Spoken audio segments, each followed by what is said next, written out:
folks, Jonathan here. Been picking up the wrecks lately. Ford F-150. I'll tell you the rest of the story about this one in a few minutes, but we've got, there's a Toyota versus tree wins. And let me see, we just got rid of a Tundra, and we got a little van over there. So we've been reeling them in here. Luckily, I've been having some insurance companies picking up cars, so it has worked out really well. But let me tell you what happened with this one. This is a weird situation. This is one of them Murphy's Law, if it can happen, it will happen. So this guy went straight when there was a turn and hit a bunch of trees, and of course the truck's totaled, and it was in a bad place. So I backed up in there and extended the bed out and winched this thing from over an embankment and crossed a bunch of trees, and because he took down some big pine trees and stuff, and trying to find a shirt. I think I might have left it on the road back. So anyway, getting it out wasn't terrible. It's a pretty heavy truck, but I mean, it wasn't that bad. And got it out, got it loaded backwards. And of course we got to do the cleanup, so we pick up everything that's involved with it, whether it be plastic or bottles. And a lot of times I'm really bad about, and I know it makes people mad, but I'll pick up whatever beer bottles or whiskey bottles, beer cans, and I'll throw them in the vehicle. So when the people come here to clean their car out and then they find a beer bottle or something in it, I usually have to hear it, but oh well, I don't know what's what and what goes with it and what don't. But on this one, there happened to be a shirt laying on the ground right here beside this door. Well, it's 5 in the morning, cold as can be, dark, in a hurry. So instead of grabbing that shirt, opening that door and putting it in it like I should have done, I threw that shirt over in the bed. Well, that wasn't a smart idea, because I started down the road heading home, and that shirt, which was a really nice shirt, blew out of that bed and evidently back of my window maybe, or the back of my cab, and went down and got stuck on my drive shaft. And when it got stuck on my drive shaft, it went to spinning and slinging, and it grabbed a hold of my suction hose on the hydraulics. And you can see what it done to it. It wrapped it around the drive shaft. And I had an instant vibration like a tire blowout. And not only that, I had an instant hydraulic fluid leak and lost everything in my tank coming down the road. So, luckily it don't hold a lot. So I think it's about 4 or 5 gallons. Well, about 5 gallons is what it actually takes. But it didn't look like a lot because it didn't come out in one spot. It come out for the last, well, I'd say 10 miles coming home. So anyway, that's the kind of stuff that can happen. So early this morning, 8 o'clock, I was at the place to pick up a suction hose, 1.5 inches, and I got it on and got it fixed so I could get the truck unloaded and all that good stuff. But that's my kind of luck. But where have I been? Okay, I've been wanting to do my forums this week. I have not had a chance, but I have been looking around at drag lines. And first I'm going to tell the reason that I want a drag line. I know a lot of people probably don't understand or don't have a clue, but I don't want to put my steam engine together using a wrecker or using a forklift or even using a later crane. And just for the videos and just because that's what I want to do, I want to use an old drag line to do it. So I've been looking at some drag lines, but I have been looking at pretty old stuff. Some of the stuff is stuff I was told about from you all that I located. Some of it's so outrageously high that I couldn't even consider buying it. I mean, just really high. I mean, and I'm not talking about the stuff's worth that much. I'm just talking about they want that much. So one of them I thought maybe they was pricing the land with it. But anyway, we're down to just 2 or 3 that I'm interested in. The first one I'm going to show is going to be a Bucyrus 15B. Comes with a backhoe attachment, or a pull hoe attachment, or an excavator attachment, whatever you want to call it. Also has a Hendrix bucket, which the holes are in it because to drain the water out as you dig, so you don't get a bucket of water. You can dig the dirt out of a pond. And it comes with a clamshell, and I like it. I like them all, but the price is not really low on it. But it's the best machine I've looked at when it comes to condition wise. I've been sitting and stuff, but it's in really good shape. All right, so we're looking at a Bucyrus 15A, which is a really nice size machine. It's got a 353 Detroit. Let me see if I can get around to it here. All right. So this comes with a backhoe attachment, which is a cable operated, a dragline bucket, which is a Hendrix, which is an open hole bucket, and then it comes with a clamshell. Let's pull it.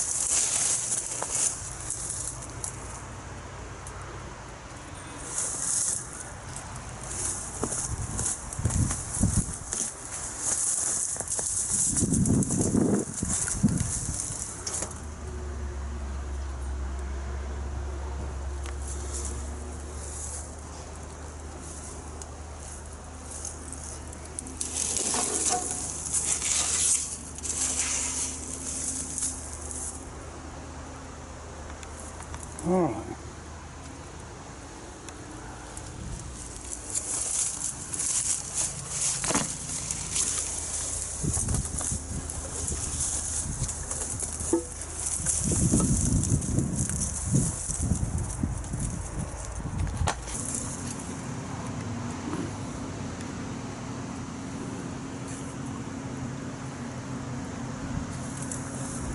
I can't seem to find any issues with it. Of course, we haven't started it, but I know Detroit's pretty good, and know that very rarely do they give any issues, as long as they don't stick when you start them after they've been sitting a while. But anyway, if we're going to walk down, I'm going to show you the other stuff that he has with it. And the price is not terrible on it. I was wanting a little older machine than this. It's 1964, and he's got the books on it. But we'll have to look and see. All right. Blowing hard, but there's no white tandem. Probably got old Cummins in it. All right, this is a pretty neat backhoe attachment, or pull shovel, that goes with it.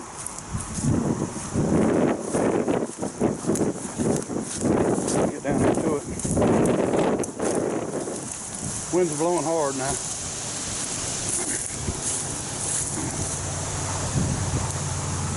It's actually in really good shape. Probably hadn't seen much service at all, as in work. And there's our bucket, Hendrix, which is cut the holes in it for digging ponds. The hose is to let the water out. Because if you didn't have the hose, this probably all you would get would be a big scoop of water. Let me see what brand it is. Okay, it is a Hendrix brand. And then here is the clamshell, which is a Williams.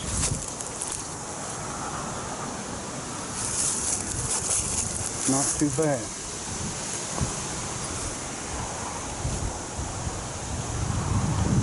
Now this machine's actually a little newer than what I want, but I might live with it either way. I would rather have like an Inslee from the 40s, but beggars can't be choosers, right? So anyway, let's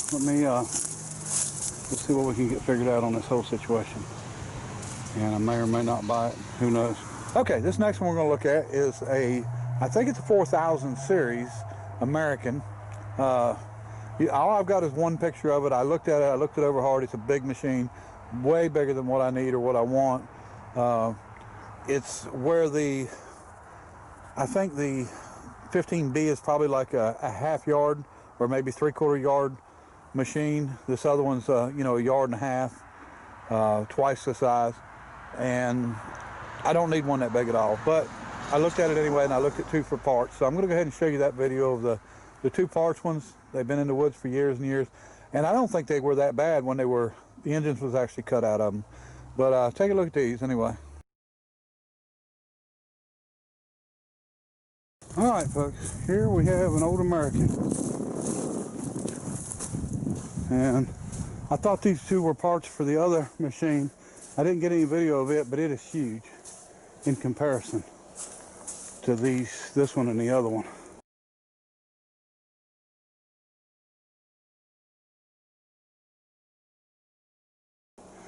But I think these two machines are the same. And they're both missing the power units. If they're not the same, they're close to the same. But I think most of what is missing is just the power unit. Well, they're definitely not the same. I say that because one of them drives on this side. This one drives on this side.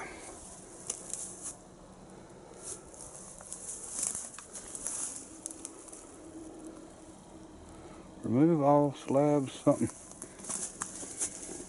So I don't have any way of telling what models these are. I don't know where the tags are. I couldn't find a tag on either one of them. It's dark in here, I know. There's the drivetrain for that one.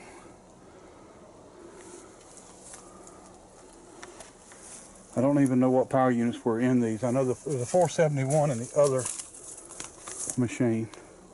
And I don't know if they dug the hole here to get it lower, to get the engine out possibly. I don't know. It would take something to get it out, but it may be good parts for somebody. Let's see if I can find any kind of a tag. Cutting on the other one.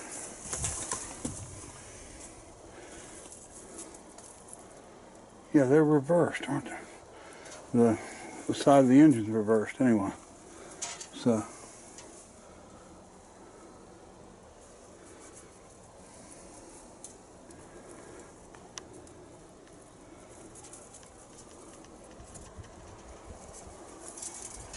I mean, from what I'm seeing, I don't see things don't look to be in bad shape. It's just a damn shame that they pulled the engines out.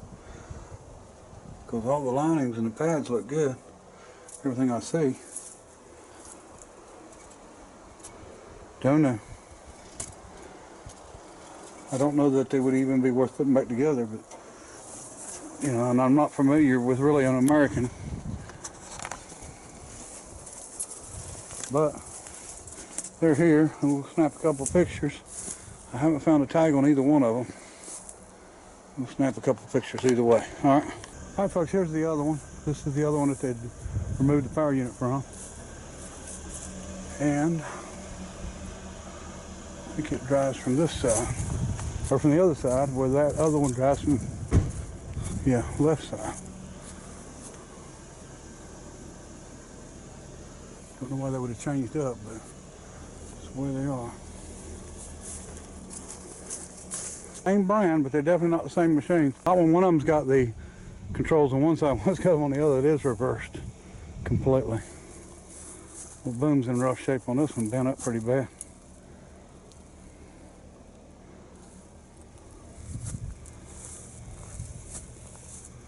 Yeah, it's a shame.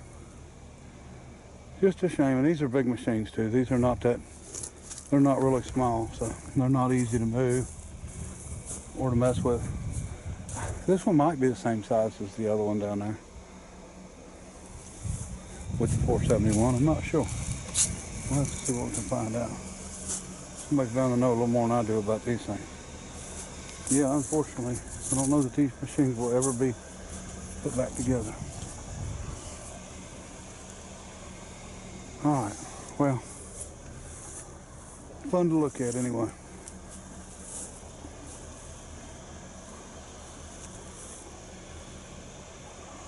Okay, this last one I'm going to show you is one that I've known about for years, and it is actually a buddy of mine. and I had forgot that he even had it. But I remember 20 years ago he used to use it to turn compost. He had a compost pile that was 2 stories tall. I mean, he'd done a lot of horse farms and stuff, so he was turning his compost and using it quite often, and I think he actually dug a pond on his land with it. But anyway, that was 20 years ago, and 20 years has been rough on it. I don't have any video of it. I'm just going to show you some pictures on a slideshow. And it has a 2-cylinder, a 271 Detroit, 71 series 2-cylinder. Pretty good machine. It's a half yard. It will pick up 12,000 pounds at 12-foot radius. In other words, from the center of the machine out, 12 foot, I'm assuming. I don't think it would be from the outside of the machine, but it's a 12-foot radius. It'll pick up 12,000 pounds. So that would actually be enough to pick up our boiler and set it on. I'm not really worried about that. I just want to do the engine, but I want to use, like I said, an old crane to do it. So I was looking at this one.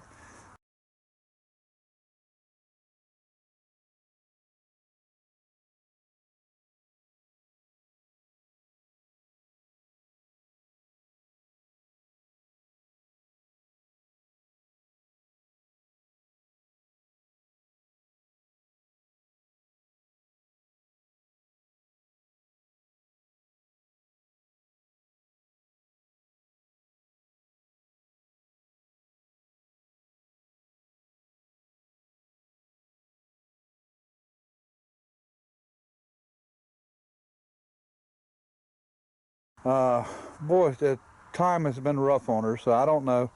I haven't made a decision yet on what I'm going to get, or, you know, I haven't looked at all that that's around to look at either. But the last one there, it's a Unit 14, and it is not in nearly as good a shape as the first one, the Bucyrus 15B.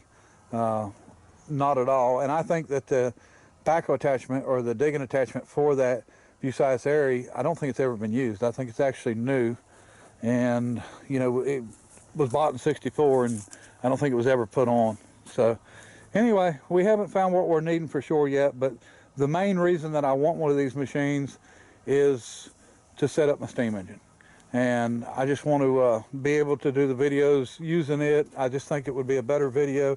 I think people would enjoy watching it more, and I would enjoy doing it a lot more. So that's what that's our plan. Now there's a 46 Inslee that a man in Connecticut had put on the internet 5 years ago, and he was looking for a place to sell it or donate it to, and I tried to get a hold of him. Now, 2 years ago, he posted that it has not been moved yet, but he's in, I think, the northwest side of Connecticut, and I don't have any way of contacting him. But if anybody does, or is able to, I'm not looking for a handout. I'm not wanting it for free. I don't mind paying for it, and I don't mind paying to have it moved down here. But I can't even get a hold of him to ask him about it. But I really like the machine. It's a gas machine, but it's got a story behind it because of, his grandpa, and, some things are just piles of steel without stories. In other words, like the cotton gin, it's just a pile of junk without the story that goes along with it. So that's one of the reasons I like that Inslee. It's like I said, a 1946 model, and like I said, it's just got a history with it. I'd love to have it, but if anybody knows who he is and knows how to get a hold of him, that would be great. If not, not a big deal. And again, I'm not looking for a handout. I don't mind paying for what I get. I just want to, get what I want. And I would rather pay a little more money and get a unit that I really want than to get one that I don't really care for. So anyway, if anybody knows him, let me know. And I sure appreciate everybody watching. And hopefully we'll get something figured out here shortly. All right, appreciate you. Bye.